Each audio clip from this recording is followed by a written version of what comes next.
Hello, Year 11. Time for exercise 17D, which is trigonometric functions of compound angles. Now, I'm going to do two videos for this exercise because I'm going to do a first video where I go through some proofs, and I'll do a second video where I go through the examples.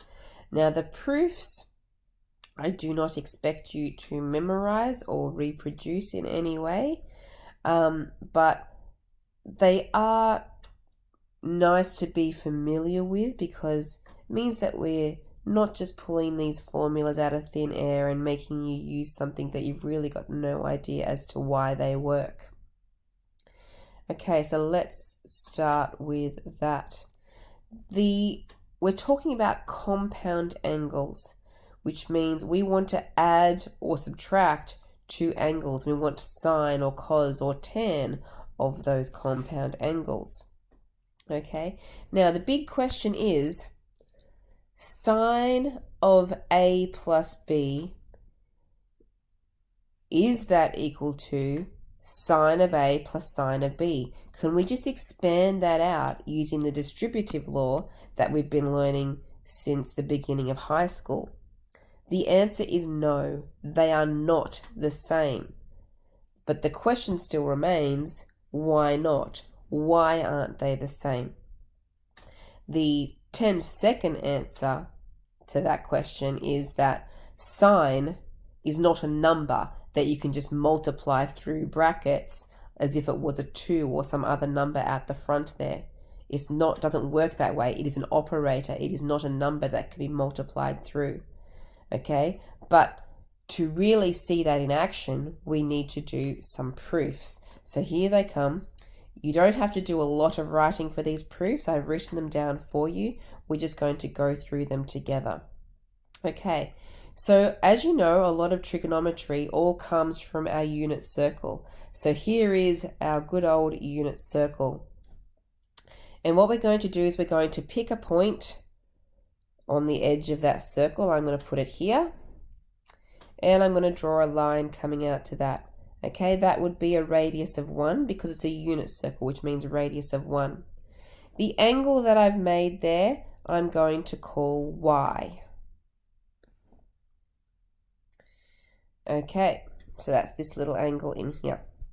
That makes a triangle to the axes, a right angle triangle even. And I'm going to say that the height of that triangle is m, and the horizontal length of that triangle is n.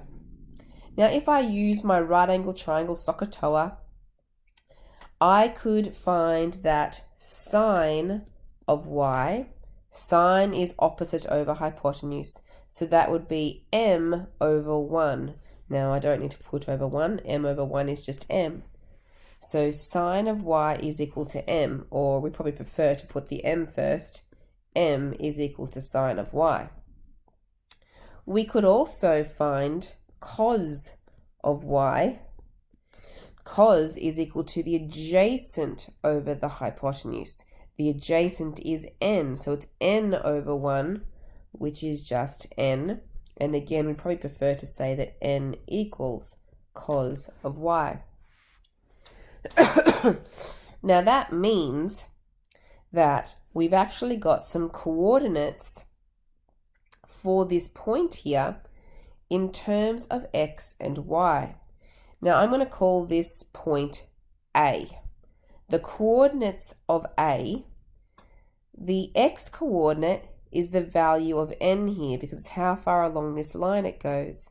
So the x coordinate is cos y. The y coordinate is the height of the triangle, which is m, and m was equal to sine y. Okay, so I have got a coordinate for A that is only in terms of the angle y. So because this is a compound meaning we're going with two angles, I need a second one. I need a second angle here. So I'm going to draw another one. My second one I'm going to put way over here, so I give myself a little bit of space to work. I'm going to call this one B. Now I don't want to do all the working out again because we're It's going to take enough time to go through all this as it is. But we're going to call the angle all the way around to that, we're going to call x. Now, if we kind of deduce that it would be doing the same kind of thing as what I've done there in green, it would mean that the coordinates of b should be cos of x, comma, sine of x, because x was the angle used this time instead of y. Now, if I was trying to find the angle between those 2 points that I have made, okay, so in other words, if I want this angle in here, which would be called x minus y, how would I find that? Well, I'm going to start by finding the distance between those 2 points. So let's start down here. This is where my massive amount of working out down here begins. I'm going to find the distance because I want to find that angle there. That distance is going to be helpful to help me find that. Now this first formula, this is my distance formula. All I've done is I've squared the d so that I didn't have the big square root sign over the top. So I've squared both sides. Now, I am trying to find the distance AB. They're the letters that I used. So instead of using d, I've said AB squared is equal to, now x2 take away x1 is going to be subtracting my x values. So that's going to be cos x take away cos y in brackets squared. And then we do the same thing for the y values, which is sine x take away sine y. So that's just subbing in from the points that we made up there on our unit circle. Now I want to expand that out. Now be careful, don't forget, we don't want to forget those middle terms. So the first bracket, cos times cos, is cos squared. Then we have double our middle terms, so cos x times cos y, there's our cos x cos y. We have a minus sign and we need to double it, so minus 2 cos xy. And then we'll have cos y times cos y, which is cos y squared. Now expand the second bracket in the same manner. Sin x times sin x is sin x squared, times the two sines together, so it's sin x sin y, double it, and there's a minus sign, so minus 2 sin x sin y. Then sin y times itself makes sin y squared. So we expanded out all of those brackets. Now, nicely enough, we can see that we have, if I can find it, sin x squared and cos x squared. They're both positive. Now remember those rules? Sin squared plus cos squared equals 1. You remember those? They're going to come in handy. So I'm just going to group them together first. The cos squared x and the sin squared x I'm going to put together. And we've also got a cos squared y and a sin squared y. So I've grouped those together in a second bracket. These other two bits that are still in yellow, can't do anything with them yet, so I've just put those at the end. So that's how we get this second line, just putting together those ones that match. Now, as we said, because sin squared plus cos squared equals 1, let me just unhighlight that part. This equals 1, and this equals 1. So I really have 1 plus 1, which is 2, okay, to get to that second line. And then all I've done on this line here is I've factorized out a minus 2 out of these last two terms. So minus 2 comes out the front, cos x cos y plus sin x sin y. So that's not very nice, but I have found an expression for the length of AB squared. Now, we have made a non-right angle triangle here, right? We know that we've got a radius of 1 here, which would also be a radius of 1 here, and we have just found the distance of the length of AB using my distance formula. So if I have 3 sides of a non-right angle triangle, that means that we can use the cosine rule to find one of the angles, and that's what we really want to do, is find one of those angles. So the cosine rule is written down here. A squared equals B squared plus C squared minus 2BC cos A. Okay, that's the formula that you hopefully remember from last year. Now, the A squared is going to be, it needs to be opposite the angle I want, and I want this big obtuse angle here. That's the one I'm after. So that means that I want AB squared to go in there. Now, B squared and C squared, they are both my radiuses of 1. So I've got 1 squared plus 1 squared there, minus 2 lots of 1 times cos of my angle. And remember, my angle is x minus y.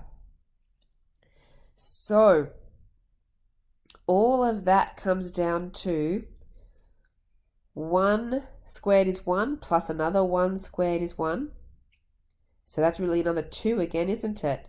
So it's 2 minus 2 times 1 times 1. So that's 2 again. So 2 minus 2 cos of x minus y. That all comes down to this part here. Okay, now if that is equal to AB squared, and this other one that I found up here is equal to AB squared, then I can make them equal to each other. So that's what I've done right here. Okay. Now what I can do is I can subtract these 2's off both sides. I can divide by negative 2 to get rid of those, so they're all gone. And what's left is I get cos of x minus y is equal to cos x cos y plus sine x sine y. Okay, so it doesn't just become cos x minus cos y if we did a straight binomial distribution. That is actually what the real formula is, and we have proven it. Okay, so it's in a box because that's one of the formulas that you are going to be using. You do need to know that formula. Now we're going to be doing a lot of formulas over the rest of this topic. There's a lot of trig formulas to know. A lot of them are on the formula sheet, but not all of them. So it's important for you to be familiar with which ones are there and the way in which they're written as well. So please make sure you have a look at that. So that's the first formula. There's a lot more formulas that need to come from that. We now want to find the second formula. What we do is we're going to sub in that y is negative. For everywhere there's a y, we're going to put in negative y. So, cos of x minus y, that's the first formula. We're starting with that formula. If I put negative y in, so that says cos minus, that should be 2 minus signs, not one big giant one. So make sure that you can fix that for me, please. Maybe I can fix that. Here we go. I can delete that. It's actually 2 minus signs next to each other, like that. So my formula was cos x minus, but instead of y, I want minus y. So there's 2 minus signs next to each other, which is going to make a plus on the next line. So using this formula to expand it out, that means we have cos x cos negative y, because now y is negative. So cos x cos negative y plus sine x sine negative y. We're putting the negative y in everywhere. Now, we now have the formula cos of x plus y, cos of negative y. Now, we're talking about putting an angle. Think about that, all stations to central. That angle would be being pushed down into the fourth quadrant, whatever y is. And that's the cos quadrant. So cos of anything in that fourth quadrant is going to be positive. So even though this says cos of negative y, that actually is just going to become positive again, because cos of anything in that quadrant becomes positive. However, sine of something in that quadrant does not become positive. It is negative. So sine of negative y is the same as negative sine of y. Or if we bring that minus sign way out the front, like where it is here, it changes the formula to be cos of x plus y equals cos x cos y minus sine x sine y. All right, so we have our first two formulas, which is both of the formulas that we need for cos. So there's two formulas for each function. There's two formulas for cos, two for sine, and two for tan. So now we want to be able to get our sine formulas. So we have cos formula here, cos formula here. Moving on to the sine formulas. So it says here that we want to substitute 90 minus x in for x. Now remember that sine and cos are 90 degrees out when you think about their graphs. There's a phase difference of 90 degrees. So that's actually a pretty smart move. We're going to substitute in 90 minus x for x into our cos equation. So this is into equation number 1. So it's cos, instead of x, we have 90 minus x minus y. That would be equal to cos of, we're really taking this is my first angle, and this is my second one. So it's cos of the first angle, cos of the second, plus sine of the first angle, sine of the second. Now, you might not remember these rules. These were called the complementary rules. If you have 90 minus an angle, if you have cos of 90 minus an angle, that is actually, because of that phase difference that I was just talking about, cos of 90 minus x is the same as sine x because of that phase difference. So this cos 90 minus x becomes sine x. And the sine 90 minus x becomes cos x because of those phase differences. Now, also, we have over here on the left-hand side, 90 minus x plus y, if we factorize a minus sign out of both of those pronumerals there. So again, 90 minus whatever weird angle we have would just become sine of that x plus y. So that's how our cos becomes a sine using those complementary rules. And we get sine of x plus y equals sine x cos y plus cos x sine y. And there is our first sine formula. We do the same little trick that we did for the cos equation. To get the second one for sine, we just sub in negative y into the equation. So if I sub negative y in, we get our second sine equation. I won't go through all of that again. It works the same way as the first time I did it, but it's just doing it with sine instead of cos. And we get our second sine equation.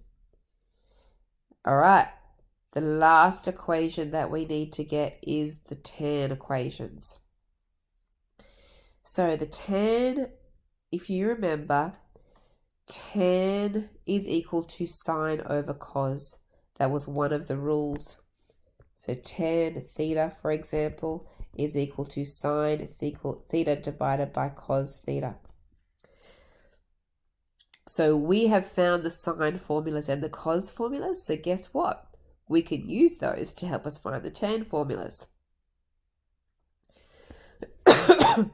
So if I want to know tan of x plus y, all I do is take sine of x plus y and divide it by cos of x plus y.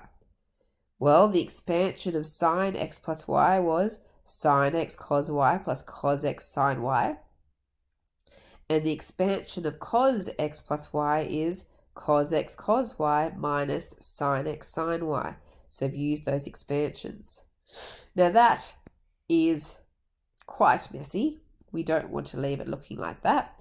So what we can do to tidy it up is to divide everything through top and bottom by cos x cos y. So that's written here for you. I've taken what was on the top and I've divided by cos x cos y. I've taken what was on the bottom and divided by cos x cos y. Now, what would cancel when we do that? So from the first one, I have sine x over cos x and cos y over cos y. In the first term, I might just bring that bit here out to the side. I could split that to be sine x cos y over cos x cos y plus cos x sine y over cos x cos y. I've basically split it, so I don't have to have this plus here with the ones denominator. I've split it into two separate fractions. That means that the cos y's would cancel in that first fraction, and I would have sine over cos. Sine x over cos x makes tan x. There it is. Then in the second one, I have got cos x over cos x. They cancel out, and I get sine over cos. Sine over cos is equal to tan y. Look at that. We get the top. Then we would want to do a similar thing with the bottom. So if we take the bottom, and we have cos x cos y over cos x cos y. Oh, look, they're exactly the same, aren't they? Then I have a minus sign, and I have sine x sine y over sine x, not sine x, sorry, cos x cos y. Okay, everything cancels here. Cos x cancels cos x, cos y cancels cos y. So all that's left from that first fraction is 1. If everything cancels, 1 is what remains. Now, for the second fraction, so then I have the minus sign here. Sine x over cos x would be tan x, and sine y over cos y equals tan y. And there it is, finally. Tan of x plus y is equal to tan x tan y over 1 minus tan x tan y. Now, like the other two, if we want to get the second formula for tan, we need to substitute in minus y for y into our first equation for tan. And without going through it all again, we get our second equation for tan of x minus y. You will see there is some strong similarities between the formulas, which is good. It's easier to memorize that way, but it means you have to be careful that you get the minus signs in the right places.